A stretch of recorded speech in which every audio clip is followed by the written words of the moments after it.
Good afternoon and welcome to Budding Biz, the show that gives you an inside look at the people and companies growing South Florida's economy.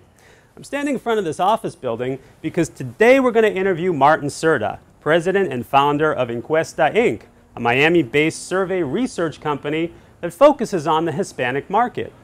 Over the past 20 years, Martin has established a thriving business advising corporate decision makers on the ins and outs of this growing market, how to tap into it, and how to avoid metiendo la pata, literally sticking your foot in your mouth.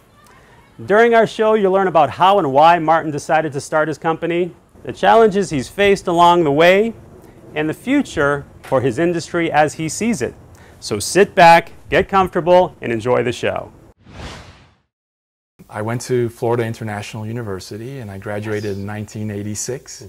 And I was a marketing major. I did an individual study course with a professor at FIU, and we were asked to go to Calle Ocho, the big street festival for Latinos here, and to conduct a survey to help profile who attends Calle Ocho. And so that was my very first project in my senior year. And then from there, I really took an interest. I wasn't sure if I was going to go into marketing management or marketing research, but that project helped me assess that I wanted to go in the direction of marketing research. And you did all of this as part of a senior project at FIU? We did, yes. And then I was able to use that project as a portfolio almost, and present it to a potential employer. Okay. And I was hired on the spot. What gave you the idea and the courage to go off on your own and start your own company? I worked there long and hard hours, and at a certain point in time I was working 60, 70 hours a week. I was recently married, and I was just really being overrun by lots of hard work. Are you saying you're not working hard now?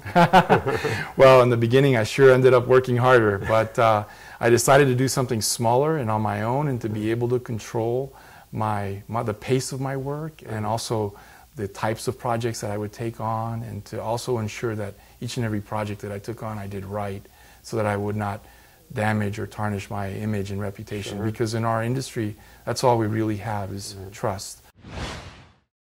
Well, I had to start, from scratch. I had to basically look for new clients. I had a non-compete agreement, so I was not able to, of course, nor would I want to go after my old account, so I had to literally start from scratch. Okay. And my first step was to also move away from doing work locally.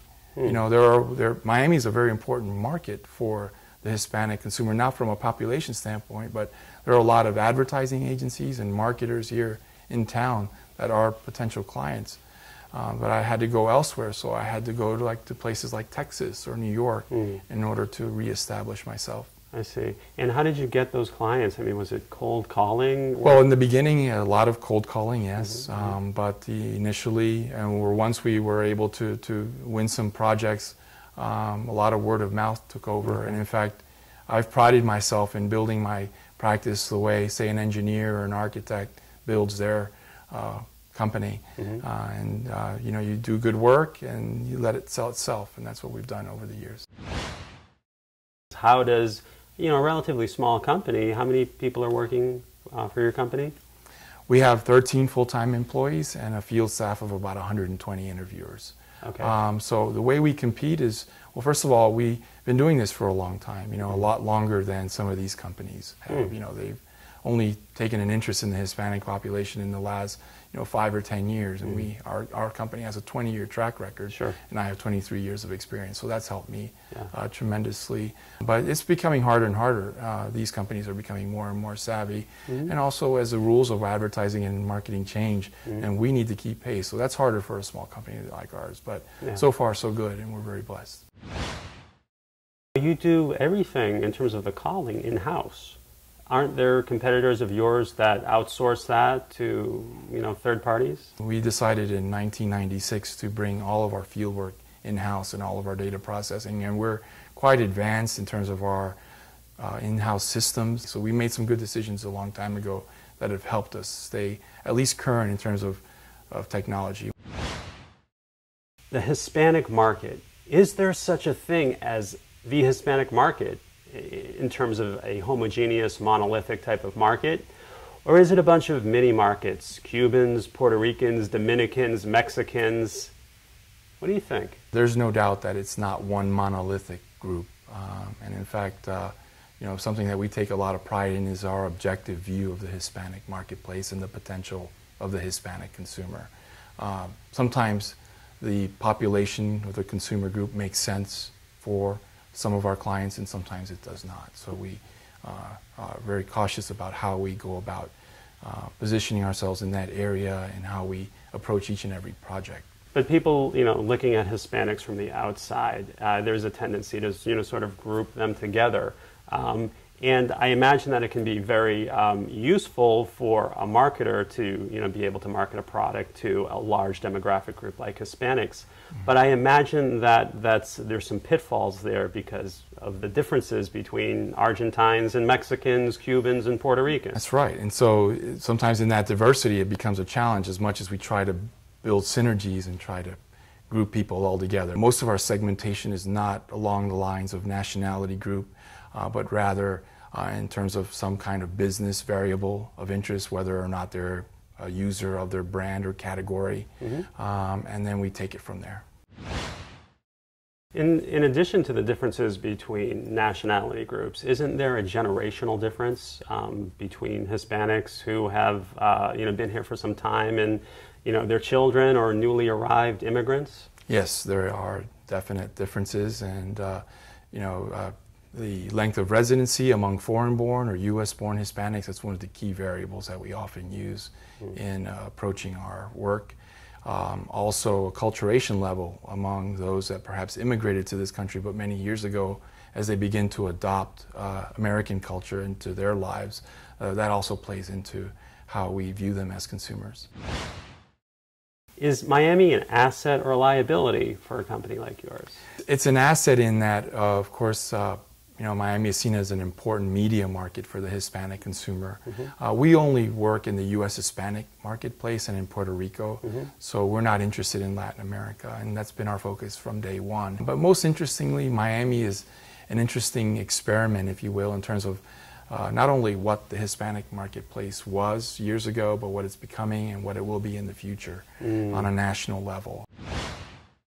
What we decided to do in 2005 was to launch what we call the Americanos Poll, a pro bono side of our organization, in order to release, first of all, conduct studies that we felt were unique in the country, and then sponsor them ourselves so that we could have complete say in terms of how we approach the study in an objective manner, neutral manner, without a political vantage point or agenda. Right. And then from that, release a study free of charge. And so the work that we've done as part of Americanos Poll has been released to the public and to the media at no cost.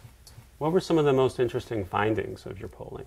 Some of our more successful and well-known studies for Americanos Poll include the Brand Power Index study, which helped gauge the marketplace position of 180 or so brands in the marketplace from a Hispanic and non-Hispanic perspective, the equity each brand has with that consumer group, and created an indexing model to help gauge just how well developed a specific brand is compared to another.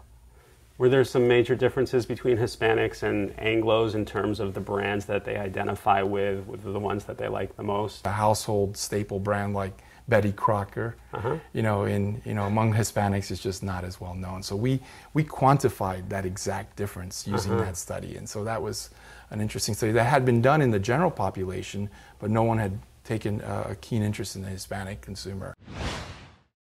Are we seeing a shift towards more new media, social networking sites like Facebook amongst Hispanics, or is that something that hasn't really caught on yet? No, there's a definite impact from all the key social media sites and sources. There's no doubt that Latinos are beginning to adopt these tools just like the general population. Latinos in general still don't have, they're not at the level of ownership of a computer at home or having access to the internet at home. They're not quite at the level of the general population, but they're making great progress. And no doubt they're beginning to adopt social media and making it a bigger part of their life. And we're definitely following this trend for ourselves and for our clients. What are some companies that are doing an excellent job in terms of, targeting the Hispanic market? Some of our clients, like Ford Motor Company, Burger King, SC Johnson, the Home Depot, all of these companies have done a fantastic job of trying to reach the Latino consumer and be effective in their communication efforts, and the results have shown themselves to be true. Where do you see Encuesta in 5 years? We have a long way to go still. We have, we've celebrated our 20th year this year, but there's a lot of change ahead in our industry, so we definitely have to work hard. I tell my staff, we have to keep battling day in, day out. We can't rest on our laurels because the world is changing, the consumer environment is changing, and technology is changing, so we definitely need to keep pace with that. But we want to continue to be a leader in our space. We want to continue to grow our presence in the area of public opinion research, just like we did in the area of consumer research. So we want to continue to build that side of our operation. But I take comfort in, just like I said earlier, being the eyes and ears of the Latino community for decision makers.